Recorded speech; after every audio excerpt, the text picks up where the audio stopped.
Assalamualaikum warahmatullahi wabarakatuh. Selamat datang semuanya teman-teman. Seperti dua video sebelumnya saya upload, saya bahas tentang sebuah usaha kecil-kecilan, dari usaha jual beli TBS saya ya, atau tandan buah segar dengan modal minim dan TBS tanpa modal. Itu udah saya jelasin sedikit. Mungkin bisa jadi referensi kita bersama. Dan di sini saya mau ngomongin satu hal teman-teman, dimana mungkin ini adalah salah satu jenis bisnis yang kalian cari. Kenapa bisnis yang kalian cari? Karena kalau saya bikin thumbnail ataupun judul bisnis tanpa modal untung sekian juta, bisnis tanpa modal untung sekian M, itu pasti banyak yang kalian cari dan semua orang pengen kayak gitu. Jangankan kalian, saya juga pengen kayak gitu. Tapi kebetulan saya juga punya pengalaman beberapa waktu lalu, ya belum lama berakhir lah, saya menjalani sebuah bisnis tanpa modal, dan itu real saya jalani teman-teman. Itu saya jalanin usaha tanpa modal, itu pure saya dapat keuntungan di angka 280 juta tanpa modal. Ingat, tanpa modal teman-teman. Jadi di video kali ini saya bukan mau pamer, saya mau bikin referensi. Siapa tahu kalian lagi cari usaha yang tanpa modal dan untung besar, tapi saran saya lebih baik kita jalani dari yang kecil dan jangan pernah memikirkan untungnya dulu. Dan satu hal teman-teman, ini saya mau kasih tahu. Buat saya itu gagal adalah membangun mental. Begitu mental kita sudah terbangun menerima kegagalan, kesuksesan itu pasti akan datang seketika tanpa kita sadari, ya teman-teman ya. Oke, banyak sekali bisnis yang bisa kita jalani tanpa modal, tapi tetap butuh modal. Kenapa demikian? Nah, begini. Saya mau ceritain tentang usaha saya aja, yang saya benar-benar tanpa modal dan saya dapat untung kurang lebih sekitar 280 juta dalam waktu 2 bulan, ya teman-teman. Jadi gini, Oktober kemarin atau Oktober tahun 2022, saya mendirikan sebuah CV, badan usaha berbentuk CV, atau persekutuan komanditer atau komanditer Fedskop ya. Buat kalian yang pengen tahu tentang CV bisa kalian searching di Google ataupun channel-channel lain, banyak kok yang bahas tentang CV. Ataupun kalau nanti memang ada komentar yang minta saya bahas tentang proses saya mendirikan CV dan apapun syarat-syaratnya, ya mungkin saya bisa bahas untuk kalian semua. Tapi untuk sekarang saya mau bahas tentang saya menjalani CV itu tanpa modal. Tapi bukan berarti benar-benar pure tanpa modal, tetap ada modalnya. Berikut modalnya. Modal pertama 22 Oktober saya nekat, saya dalam keadaan tidak punya uang sama sekali. Ya, saya mendirikan sebuah CV.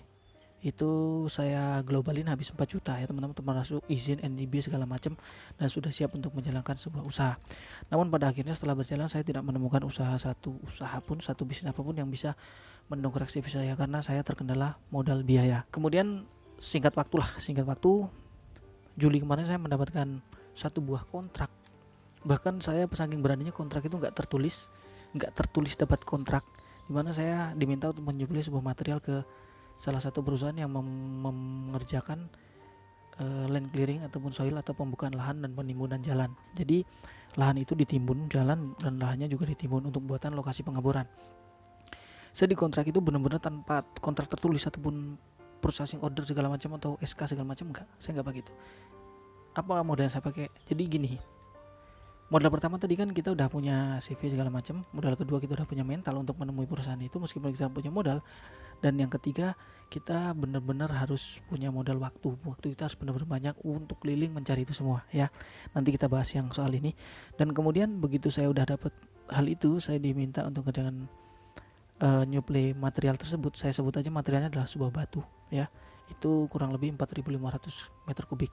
Di dalam pekerjaan tersebut saya nggak keluar modal sama sekali ya. Modal mungkin saya kalau kasih bolak-balik dah modalnya itu ya. Mungkin modal uang jalan, makan, minum, rokok, minyak segala macam operasional lah modalnya di situ.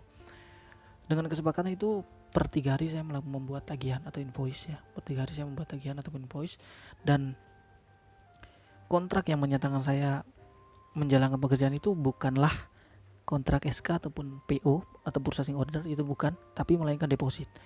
Jadi dia minta sampel sekitar 5 unit mobil truk ya, indeks 8 kubik. Itu dia minta kirim sampel itu 10 unit, cuman yang saya kirim 8 unit. Nah setelah itu saya kirim, saya nggak langsung bayar ke supir ya, saya minta deposit. Disitulah mulai terikat. Depositnya nggak banyak, intinya kalian mau mengajukan deposit pasti berjalan, non modal, benar-benar non modal ya. Nah setelah sampel masuk dan diterima oke, selanjutnya kita berjalan. Disinilah tugas kita yang cukup agak berat, kita harus mencari namanya pengurus ya. Kita putar balik sedikit ke belakang. CV itu gunanya apa? CV itu adalah sebuah kontrak yang bisa mendapatkan proyek. banyak kok pemilik kuari batu, material segala macam, pasir segala macam, tapi mereka nggak punya akses untuk kontrak dengan perusahaan yang menjalankan proyek. Nah, disitulah peluang kita menjalankan, kita menembus untuk mendapatkan pekerjaan kerjasama dengan mereka. Itulah yang sebenarnya sangat susah kita dapat. Di situ kita banyak butuh relasi, nanti kita ceritain lagi ya.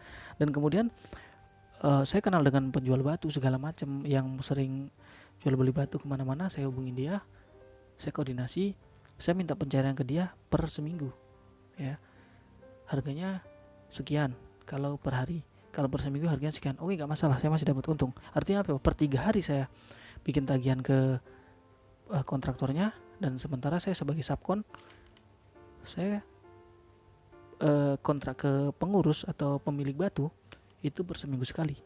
Nah, di sini jelas teman-teman, itu simple dan mudah bagi kita yang mendengar. Itu simple dan mudah, tapi ada satu hal yang sangat sulit kita tempuh, yaitu proses ya.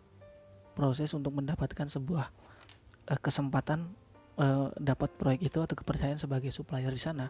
Yang jelas kita semua tahu supplier itu modalnya harus tebal ya kan. Kita ngadain barang, nanti terminnya sekian waktu, sekian bulan ya. Nah, begitu teman-teman. Di sini saya bukan pamer ataupun apa, saya berbagi tentang bisnis yang tanpa modal bisa untung gede juga gitu. Cuma saya nggak mau bahas yang lain karena saya nggak jalanin itu. Saya bahas apa yang saya jalanin aja, teman-teman. Di sini yang saya jalanin ini, saya benar-benar tanpa modal karena memang sedang tidak punya modal, tapi saya punya modal dalam bukan bentuk dana, tapi saya punya modal mental. Saya beranikan diri untuk maju ke lapangan. Kedua, deketin orang-orang yang punya jalur ke proyek tersebut. Nah, intinya kita harus buang malu sesaat untuk mendapatkan relasi ya, untuk mendapatkan relasi. Ketika kalian punya sebuah akte atau kompro atau company profile, sebuah perusahaan kalian taruh di sana, kalian katakan ini perusahaan saya mau ini, ada kerjaan untuk saya segala macam, mereka sudah mempercayai bahwa kita punya perusahaan yang sedikit bonafit gitu, Jadi begitu sudah kontrak berjalan, waktunya kita berbicara. Saya nggak punya modal, saya minta deposit. Nah, disitulah terjadi negosiasi segala macam, teman-teman. Nah, negosiasi ini yang sangat sulit, otomatis banyak dikorbankan. Ketika kita deposit, kita menerima harganya beda segala macam ya.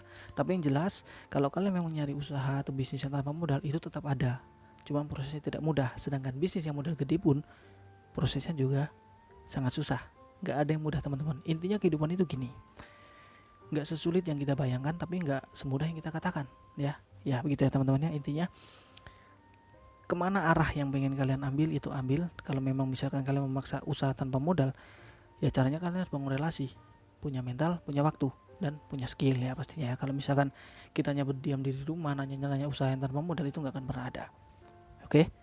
Nggak akan pernah ada, karena kesuksesan itu sebenarnya bukan datang hanya dari kerja keras, tapi juga sebuah keberuntungan. Oke teman-teman, semoga video ini bermanfaat buat kalian yang lagi bangun perusahaan atau ingin mendirikan sebuah badan usaha baik CV ataupun PT. Kalian bisa kok mendirikannya meskipun tanpa modal ya teman-teman ya. Sampai di sini dulu videonya, semoga bermanfaat dan kalian lagi cari referensi, siapa tahu video ini bisa jadi gambaran. Kalau memang ingin lebih detail, bisa kalian komentar di bawah, nanti kita buat videonya yang lebih detail, proses-prosesnya segala macam. Yang jelas hargai proses. Ada yang lebih berharga dari sebuah keberuntungan, yaitu proses itu sendiri. Oke? Wassalamualaikum warahmatullahi wabarakatuh.